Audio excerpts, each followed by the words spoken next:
Récemment malmené par Mehdi Benassia, qui avait stigmatisé son attitude à l'OM, Jonathan Klaus avoue que sa signature de Lens à Marseille l'a obligé à changer. Je suis arrivé à l'OM au mois de novembre. On m'a mis en garde sur 2 à 3 joueurs dont le comportement était parfois un petit peu limite. Jonathan faisait partie de ces joueurs-là. Je sais qu'il avait été reçu plusieurs fois dans le bureau du coach pour lui expliquer ce qu'on attendait un petit peu de lui, dans l'attitude, en tant que leader international français. On pensait que le message était passé. Malheureusement, ça ne l'était pas. Le 18 février dernier, en marge du match entre Brest et Marseille, Mehdi Benassia, le conseiller sportif de l'OM, avait déglingué Jonathan Klaus en laissant sous-entendre que le défenseur international tricolore n'avait pas toujours le comportement d'un footballeur professionnel.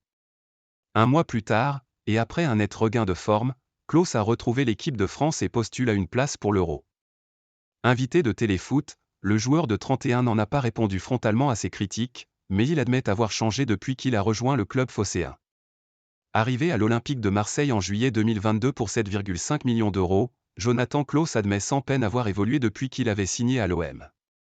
Oui, bien sûr que je ne suis plus le même joueur. Comme je l'ai dit, l'Olympique de Marseille ça reste un grand d'Europe.